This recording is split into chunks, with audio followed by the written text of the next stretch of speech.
আসসালামু আলাইকুম রহমতুল্লাহ বারকাতু। আমার সকল দিন ভাই একটা বিষয়, যে বিষয়টি নিয়ে কথা বলে এসেছি বিগত কয়েক বছর ধরে, একটা হারাম কর্ম নিয়ে, একটা মুনাফিকের নিকৃষ্ট একটা হারাম অভ্যাস নিয়ে, যেটা শুকরের গোস্ত খাওয়া চাইতে হাজার হাজার গুণ বেশি হারাম, জঘন্যতম হারাম। শুকরের গোস্ত হারাম, বাস এতটুকুই। আমরা সবাই, সকল মুসলমান জন্মসূত্রে এটা জানি, এটা মানি। আসলে মূলত প্র্যাকটিক্যালি অ্যানালাইসিস করলে দুনিয়ার বাস্তবতার উপর মানুষের বিগত প্রায় 25 বছর ধরে মানুষের উপর রিসার্চ করে আমি যে তথ্য পেয়েছি, আমি সেটার উপর অ্যানালাইসিস করে বলতে গেলে বোঝা যায় শুকর গোস্ত আল্লাহ পাক হারাম করেছে, এই জন্য কেউ খায় না, এরকম নয়। শুকর গোস্তের প্রতি মানুষের রুচি হয় না, মুসলমানের রুচি হয় না, এই জন্য খাইতেছে না। যদি আল্লাহ পাক হারাম করেছে এই জন্য না খাইতো একান্তভাবে শুকর গোস্ত সকল মুসলমান একযোগে, তাহলে যে আল্লাহ শুকর গোস্ত হারাম করেছেন সেই আল্লাহ দুর্নীতি, ছাদাবাজি, সিন্ডিকেট, সুদ, ঘুষ, মিথ্যা কথা বলা অর্থাৎ মুনাফিকি করা, গীবত, সকলে সবকিছু হারাম করেছেন। আমরা এগুলো মানতেছি কে? মিথ্যা কথা বলাকে শুকরের গোস্তর মতো, শুকরের গোস্ত চাইতে হাজার গুণ জঘন্যতম পাপ মিথ্যা কথা বলা। কারণ বর্তমান যুগে, আজ থেকে 10-20 বছর আগের মানুষের কথা বলতেছি না, বর্তমান যুগের মানুষকে শয়তান জাহান্নামে নিয়ে যাবে বেশিরভাগ মিথ্যা কথা, মুনাফিকির মাধ্যমে, মুনাফিকি অস্ত্রটা ব্যবহারের মাধ্যমে। অর্থাৎ বর্তমান যুগের বেশিরভাগ মানুষ, বর্তমান যুগের এবং আগামীতে যারা আসবে তাদের মধ্যে বেশিরভাগ মানুষ জাহান্নামে যাবে শুধুমাত্র মিথ্যা কথা বলার কারণে। কেউ চির জাহান্নামী হবে, কেউ মেয়াদকালীন জাহান্নামী হবে, তবে জাহান্নামে যাবেই। কেন? মিথ্যা কথা বলাকে কেন শুকরের গোস্ত চাইতে বেশি জঘন্যতম, হাজার হাজার গুণ জঘন্যতম হারাম বলতেছি আমি। এটার পিছনে অবশ্যই কারণ আছে, ব্যাখ্যা না দিতে পারলে আমি কথা বলি না। আমি সেই বিষয় নিয়ে কথা বলি যতটুকু আল্লাহ পাক কথা বলা তৌফিক দিয়ে আমাকে, যে সেই বিষয় নিয়ে কথা বলি যেটা ব্যাখ্যা দিতে পারি আমি। শুকর গোস্ত হারাম বাসা এতটুকুই, কিন্তু জন্মের পর থেকে আজ পর্যন্ত কোনো ওয়াজ মাহফিলে কোনো আলেম জাহেল শুকর গোস্ত হারাম এ নিয়ে কথা ওয়াজ করতে গিয়ে শুনেন নাই। আমরা জন্মসূত্রে শুকর গোস্তকে হারাম মনে করি। কেন হারাম মনে করি? আমাদের আশপাশে বা আমার বাপ দাদা কেউ খায় নাই, পাড়া প্রতিবেশী কেউ খায় নাই, আত্মীয় স্বজন কেউ খায় নাই, আমাদের রুচি হয় না, রুচি নেই, এই জন্য খাই না আমরা। হারাম যে এই জন্য নয়, আল্লাহ হারাম করেছেন এই জন্য নয়, কসম আল্লাহর, আল্লাহ হারাম করেছেন এই জন্য শুকর গোস্ত খায় না। এটা হাজার বছর আগের মানুষের মধ্যে ছিল এই ইমানি আকিদা, ইমানি জজবা আকিদা। আমি আগে বলেছি, প্রমাণ আমি আগে দিয়ে দিছি। যদি আল্লাহ হারাম করেছে এই জন্য শুকর গোস্ত না খাইতো, তাহলে যে আল্লাহ শুকর গোস্ত হারাম করেছে সেই আল্লাহ যাবতীয় হারামকে হারাম করেছে, অন্যের জান মাল ইজ্জত সব হারাম করেছে। এক আদম সন্তানের জন্য অন্যের জান মাল সবকিছু আল্লাহ হারাম করেছে। একটা মিথ্যা কথা বলা, এই পৃথিবীতে যত অপরাধ আছে সব কিছুর, সকল অপরাধের মৌলিক হাতিয়ার, মূল হাতিয়ার হলো মিথ্যা কথা। এটা আমার অফেন্স চ্যালেঞ্জ, এটা কিয়ামত পর্যন্ত আমার এই চ্যালেঞ্জকে কোনো মার হুত ভুল প্রমাণ করতে পারবে না, খণ্ডাইতে পারবে না। কারণ মুনাফিকের সংখ্যা দিন দিন বাড়তেই থাকবে, বাড়তে থাকবে, বাড়তে থাকবে, কখনো কমবে না। অ্যাট দ্য মোমেন্ট পৃথিবীতে 1999 জনে মুনাফিক, অর্থাৎ মিথ্যা কথা বলাকে শুকরের গোস্ত নেওয়া হারাম মনে করে এরকম মানুষ হাজারে একজন পাওয়া যাবে, খুব রেয়ার। আগামী কয়েক বছর পর এটা লাখে একজন হয়ে যাবে, এরপরে কোটিতে একজন হয়ে যাবে। কিয়ামতের আগে সবাই মিথ্যা কথা বলবে, তখন কিয়ামত হয়ে যাবে। সবাই মানে তাহিদ রিসালাতের উপর ঈমান হারা হয়ে শিরিক করবে, এই জন্য কিয়ামত হবে না। মুনাফিকের শুনতে বাচ্চা বাচ্চা বাচ্চা বাচ্চা যখন সর্বশেষ পর্যায়ে চলে যাবে, তখন কিয়ামত গঠিত করবে আল্লাহ পাক। এটাই চূড়ান্ত সত্য। এই কথাটা আমি দুইটা শব্দে বলছি, এটাই সত্য। তবে সততা হাদিসের উপর আমি হাদিসের সারাংশ বলতেছি আমি এখানে। তো মিথ্যা কথা বলা কত জঘন্যতম ভাব। আল্লাহ রাসূল সাল্লাল্লাহু আলাইহি ওয়াসাল্লাম নবুয়তের পরবর্তীতে সাহাবীদের কোন, যে সকল সাহাবী ঈমান এনেছে, সাহাবী বলতে তো ঈমান এনেছে যারা, সাহাবীদের কোনো ভুলভ্রান্তি করলে, কোনো সাহাবীরা তো মানুষ ছিল, ওরা তো জিন ছিল না কিংবা ফেরেশতা ছিল না, তাদের ভুলভ্রান্তি হয়েছে স্বাভাবিক, অ্যাজ এ ইনসান। ও সাহাবীদের কোনো ভুলভ্রান্তি হলে কখনো রাগ করতেন না, কিন্তু যখন কোনো সাহাবী ইচ্ছা অনিচ্ছা ভুল মিথ্যা কথা বলতেন, এত রাগ করতেন, অন্য কোনো বিষয়ে এত রাগ করতেন না। আল্লাহ রাসূল সাল্লাল্লাহু আলাইহি ওয়াসাল্লামের মক্কার কাফেররা রাসূল যখন আল্লাহ সিজদায় যাইতেন তখন ওটা নাড়ি বুড়ি তার গাড়ে তুলে দিতেন শ্বাসরুদ্ধ হয়ে যাতে মারা যায়, এই জন্য তখনও রাগ করতেন না, বদদোয়া করেন, এত রাগ করতেন না, তখনও বদদোয়া করেন না, তখনও এত রাগ করতেন না, তার থেকে কয়েকশো গুণ বেশি রাগ করতেন যদি কোনো সাহাবী মিথ্যা কথা বলতো। হায়, এখন এটা সহিহ হাদিসে এসেছে, আল্লাহ রাসূল সাল্লাল্লাহু আলাইহি ওয়াসাল্লাম সম্মুখে যদি কোনো সাহাবী মিথ্যা কথা বলতো, ইচ্ছা অনিচ্ছায়, ভুল কর্ম হোক, যেভাবে হোক, যতক্ষণ পর্যন্ত না সে তওবা না করতো, এই খবর তার কানে না আসতো, কিংবা রাসূল সাল্লাল্লাহু আলাইহি ওয়াসাল্লাম সম্মুখে এসে তওবা না করতো, ততক্ষণ পর্যন্ত এই কথাটা শুধু দৌড়াইতো, হাই কেন মিথ্যা কথা বললো, কারণ মিথ্যা কেন দৌড়াইতো, তার কারণ যে মিথ্যা কথা বলে তার উপর জাহান্নাম ওয়াজিব হয়ে যায়। কেন এই হাদিসের উপর অ্যানালাইসিস করে আমি যেটা পেলাম, কেন আল্লাহ রাসূল সাল্লাল্লাহু আলাইহি ওয়াসাল্লাম এটা সারা যতক্ষণ পর্যন্ত সে তওবা না করতে এটা দৌড়াইতে, কারণ সে জাহান্নাম ওয়াজিব করে নিয়েছে তার উপর। কারণ যে মিথ্যা কথা বলেছে, আখিরাতের লোভে মিথ্যা কথা বলে না, সে কারো হক নষ্ট করার জন্য মিথ্যা কথা বলেছে। মিথ্যা কথা বলা যায় যেসব ক্ষেত্রে, ওই ক্ষেত্রে মানুষ মিথ্যা কথা বলে না। কোথায় কোথায় যায়? নিজের জান বাঁচানোর জন্য, অন্যের জান বাঁচানোর জন্য, নিজের মান ইজ্জত বাঁচানোর জন্য, অন্যের মান ইজ্জত বাঁচানোর জন্য, দুইজনের মধ্যে মীমাংসা করে দেওয়ার জন্য। অবশ্য কিছু কিছু আলেম বাংলাদেশে বলে হ্যাঁ এটা জায়েজ, তবে অনুত্তম। স্ত্রীকে খুশি করার জন্য মিথ্যা কথা বলা জায়েজ, এটা অনুত্তম, এটা উত্তম নয়। মিথ্যা কথা বলতেছেন কোন লেভেলে, এটার উপর ভিত্তি করে এটা বলা যাবে আপনি এটা জায়েজ নাকি না হারাম।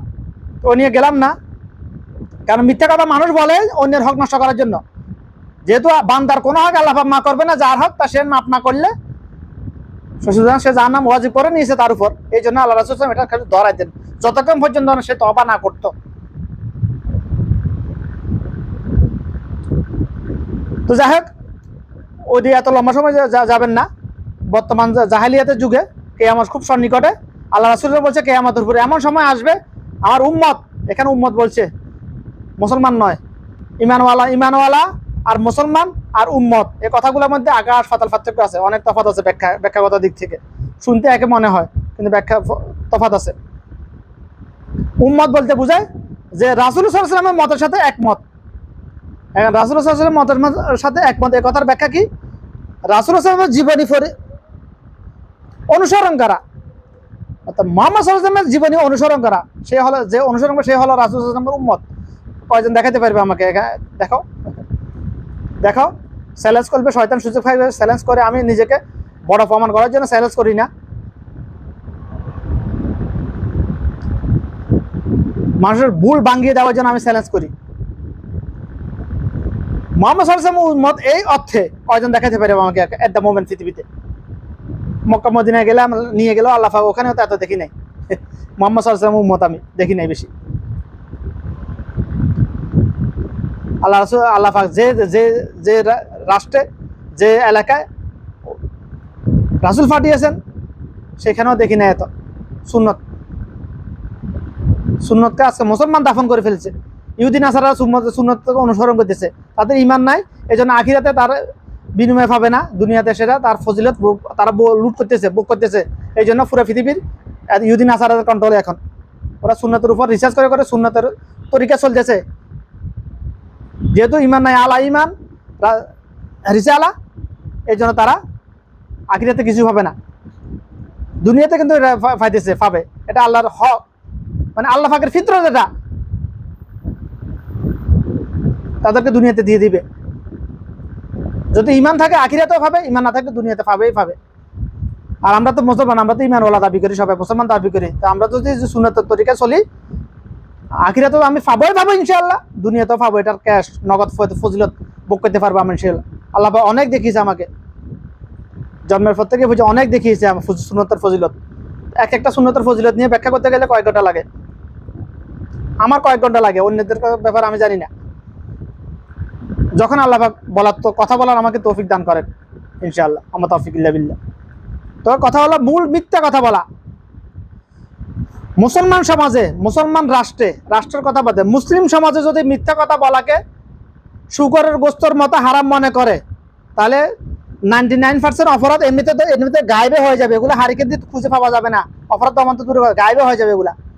অর্থাৎ আগামী প্রজন্মে, আগামী 10-12 বছর পরে যারা জন্ম হবে তারা খুঁজে পাবে না অপরাধগুলো, আর জানবে না এগুলো সম্বন্ধে। আর যদি মিথ্যা কথা বলাকে শুকরের গোস্তর মতো হারাম মনে করে, যেরকম হারাম মনে করতেছে পৃথিবীর সকল মুসলমান নামধারী আদম সন্তান শুকরের গোস্তকে, শুকর এবং কুকুরের গোস্তকে।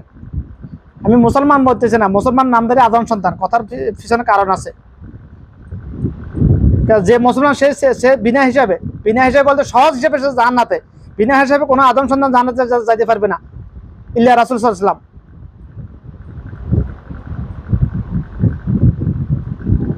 আল্লাহ রাসূল সাল্লাল্লাহু আলাইহি ওয়াসাল্লাম তিনি এই পৃথিবীর শ্রেষ্ঠ রাসূল হয়ে তিনি এই দোয়া করতেন, আল্লাহুম্মা হাসিবনি হিসাবা ইয়াসিরা।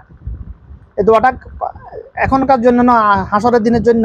এ আল্লাহ তুমি আমাকে আমার জন্য হাসরের দিনে হিসাব সহজ করে দিও। কারণ আল্লাহ পাক যদি হিসাব চায়, পৃথিবীর কোনো আদম সন্তান জাহান্নাতের ঘ্রাণও পাবে না, যাওয়াটা অনেক দূরতা। অথচ আল্লাহ রাসূল বলছে জান্নাতের খুশবু ঘ্রাণ হাজার হাজার মাইল দূরে থেকে, হাজার হাজার মাইল, এই দুনিয়ার মাইল এরকম মাইল না, হিসাব না, দূর থেকে জান্নাতীরা পাবে।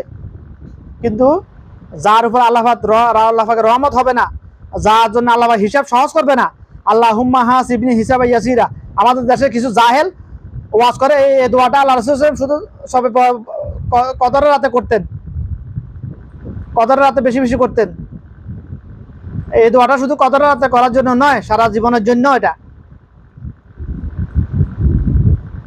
এই দোয়াটা আল্লাহ রাসূল সর্বপ্রথম কদরের রাতে পড়েছেন। প্রত্যেকটা সুন্নাতের তো একসাথে বলেন না, সুন্নাত সম্মত মুসাফাত যত হাদিস আছে এগুলো তো একদিন বলেন নাই, এক একদিন বলেছেন, এক এক প্রসঙ্গে বলেছেন। অর্থাৎ এই যে এই হাদিসটা প্রথমে এসেছে, আল্লাহ রাসূল এই কথাটা সর্বপ্রথম বলেছেন কদরের রাত্রে, এই আমলটা, এই দোয়াটা শিখিয়েছেন। এই জন্য আমাদের দেশে কিছু জাহেল এটাকে বানিয়েছে সবে কদরের দোয়া। এটা শুধু সবে কদরের দোয়া নয়, এটা সারা জীবনের দোয়া। এটা আল্লাহুম্মা হাসিবনি হিসাবা ইয়াসিরা, এই দোয়া করতেই হবে আদম সন্তানকে সারা জীবন, মুসলমানদেরকে। আদম সন্তান বলে আমি মুসলমানদেরকে মিন করতেছি, কারণ যদি আল্লাহ পাক হিসাব চায়, আমি দাড়ি এভাবে ধরতেছি, একটা দাড়ি উঠে গেছে, এটার জন্য এটার হিসাব চাইলে আমি দিতে পারবো না, কেন উঠে গেল।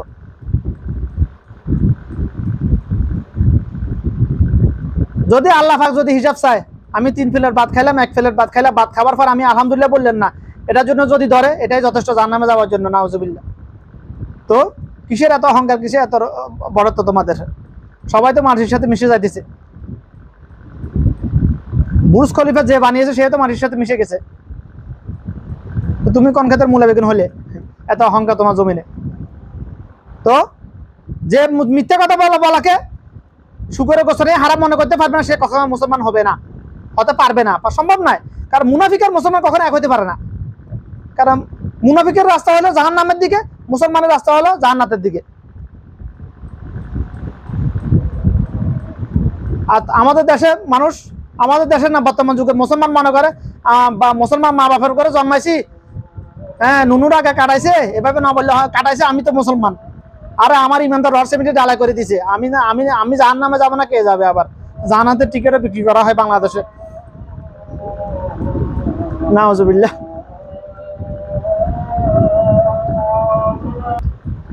মুনাফিকের চিহ্ন 3টি বই পুস্তকে পড়েছেন আপনারা, যারা বই পুস্তক পড়ালেখা করেছে, হাদিসের বইতে পড়েছেন, নুনারি মাদ্রাসা হাদিসের একটা বই আছে, কিতাব আছে, ওখানে পড়েছেন ইন্নাল মুনাফিকিনা ফি সালাসা নিশানা।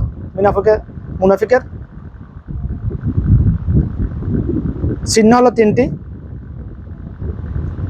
কথা বলে, মিথ্যা কথা বলে, ওয়াদাও করলে ওয়াদা ভঙ্গ করে, আমানত তার কাছে কেউ আমানতের খেয়ানত করে।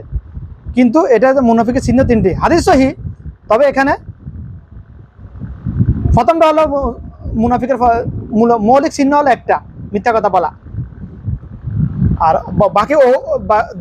বাকি 2টা হলো অন্য হাদিসে 4টা এসেছে, ওগুলা চিহ্ন না, ওগুলো হচ্ছে চারিত্রিক বৈশিষ্ট্য মুনাফিকের মৌলিক চিহ্ন হলো একটা, মিথ্যা কথা বলা। আমানতের খেয়ানত করতে হয়, মিথ্যা কথা বলা লাগে। ওয়াদা ভঙ্গ করতে হয়, মিথ্যা কথা বলা লাগে। কারো হক নষ্ট করতে হলে মিথ্যা কথা বলা লাগে। দুর্নীতি, চাঁদাবাজি, সিন্ডিকেট করতে হলে মিথ্যা কথা বলা লাগে।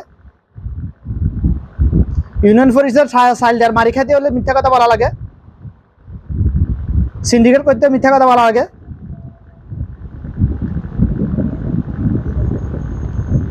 সকলখড়ি করতে গেলে মিথ্যা কথা বলে।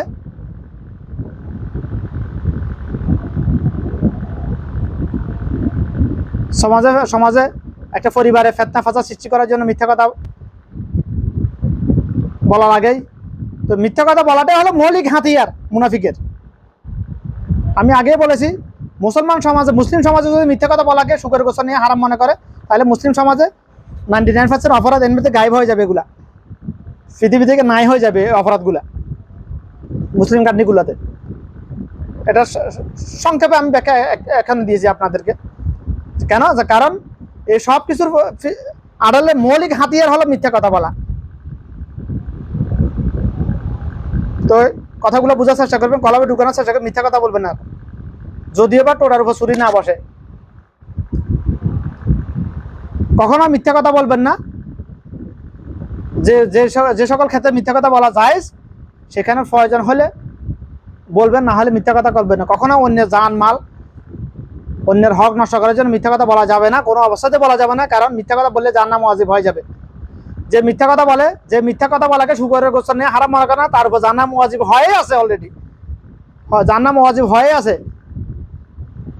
সেটা চিরস্থায়ী জাহান্নামে যাবে না, মেয়াদ ভিত্তিক জাহান্নামে যাবে, সেটা তার মুনাফিকির ধরনের উপর নির্ভর করবে। কারণ সে তার উপর জাহান্নাম ওয়াজিব, এটা নিশ্চিত। আল্লাহর স্পষ্ট করা মাঝে ইন্নাল মুনাফিকিনা ফি নার জাহান্নাম, নিশ্চয়ই মুনাফিকের স্থান জাহান্নামের নিম্ন স্তরে। আরে নাউজুবিল্লাহ, কত জঘন্য, তো কত বড় হুমকি দিয়ে আল্লাহ বলেছে এখানে। নিশ্চয় নিশ্চয়, নিশ্চয় শব্দটা যে শব্দ যেখানে ব্যবহার করা হয়েছে, এটা হবেই হবে, এখানে কোনো ছাড় নাই। যদি তবা না করে, তো তবা করলে তো মাফ। তাও তবাকে এত সহজ নাকি? মানুষ মিথ্যা কথা বলে তো অন্য হক নষ্ট করার জন্য। তো তবা করতে হলে, তবা করলে আল্লাহ মাফ করবে পরে, আগে যার হক তার কাছে মাফ চাইতে হবে, তারপর আল্লাহর কাছে মাফ চাইতে হবে। বাকিটা আল্লাহি আলেম, তার হাসর কি হবে। তবে যে মিথ্যা কথা বলে, যে মিথ্যা কথা বলাকে শুকরের গোসল নিয়ে হারাম করে না, তার উপর জাহান্নাম ওয়াজিব হয়ে আছে। তোমরা মানলেও সত্য, না মানলেও সত্য, তবে এটা বুঝে আসো না আসে, এটাই সত্য। তো কথা লম্বা করলেন, এখানে শেষ করলাম। আল্লাহ সবাইকে কথাগুলো বোঝার তৌফিক দান করি ইনশাআল্লাহ।